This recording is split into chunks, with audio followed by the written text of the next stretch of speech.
আপনার যে ব্রেইনটা না, এইটার দাম আমি কিছুদিন আগে বলে আসছি যে এই ব্রেইনের দাম মিনিমাম 20,000 কোটি টাকার বেশি হবে। তা আমি এক জায়গায় প্রোগ্রামে গেছি, একজন বলতেছে যে স্যার আপনি তো বলছেন যে 20,000 কোটি টাকা, কিন্তু আমার তো মনে হচ্ছে এটা 5,000 কোটি টাকা। তা আমি বললাম যে তোমার কি কম হয়েছে তাতে? মানে ও কাছে আপনি বলছেন 20,000 কোটি, আমার তো মনে হচ্ছে এটা 5,000 কোটি। তাইলে প্রত্যেকের মাথার মধ্যে মিনিমাম 20,000 কোটি টাকার একটা জিনিস আল্লাহ দিয়ে দিছে। অনেকেই কয় যে ভাই আমার কম্পিউটার নাই, আমার হচ্ছে ল্যাপটপ নাই, অমুক নাই তমুক নাই। আরে বাবা, তোমার কম্পিউটার, মোবাইল, ল্যাপটপ এগুলা কি কোনোটা আছে নাকি 1 কোটি টাকা দাম? আছে? কথা কারো আছে? এইরকম 1টা না, 10টা না, 100টা না, 1000টা না, 10,000, 20,000। যদি একটা কম্পিউটারের দাম 1 কোটি টাকা হইতো, এরকম 20,000 কম্পিউটারের শক্তির চাইতে বেশি শক্তি আল্লাহ মাথার মধ্যে দিচ্ছে। আল্লাহু আকবার বলবো না?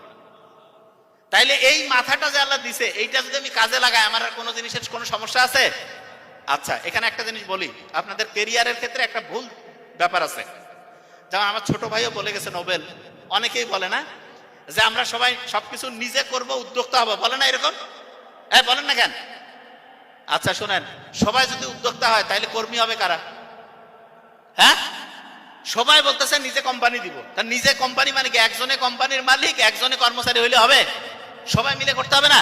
শোনেন, আমি আপনাকে বলি আগে, প্রত্যেকের একটা ক্যাপাসিটি আছে, যার যেইটাতে সেরা দক্ষতা আছে তাকে সেই জায়গাটায় কাজ করতে হবে। মনে করেন অনেকে আছে ম্যানেজমেন্টটা ভালো জানে, তাহলে সে ম্যানেজমেন্টে যাবে। কেউ আছে কথা বলতে পারে, তাকে কথা বলতে যাবে। কেউ আছে তথ্য মনে রাখতে পারে ভালো, তাহলে তথ্য মনে রাখার কাজে যাইতে হবে।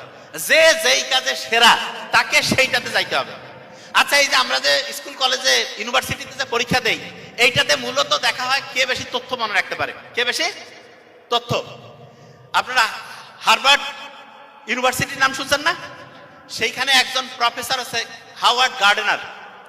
উনি বলতেছে মানুষের যে আইকিউ, এইটা প্রায় 9 থেকে 10 রকম বা তার চেয়ে বেশি আছে। তার মধ্যে এই যে পড়া মনে রাখা মাত্র 1 রকমের আইকিউ। পড়া মনে রাখা কয় রকম? এই যে একটা স্টুডেন্ট পড়া মনে রাখতে পারে না, এই জন্য আমি বললাম ও খারাপ স্টুডেন্ট, এটা একটা পুরো মিথ্যা কথা, পুরো মিথ্যা। ওর হয়তো বা অন্য বিষয়ে দক্ষতা আছে। এই জন্য টিচার যারা আছেন, আপনাদের আমি একটা সাজেশন বলি।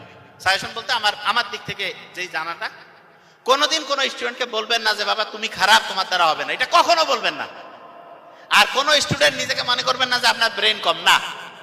প্রত্যেকের ব্রেন কোনো না কোনো বিষয়ে অসাধারণ, প্রত্যেকের ব্রেন। আপনার ব্রেন যেই দিকে অসাধারণ, আপনি সেই দিকে কাজে লাগাবেন।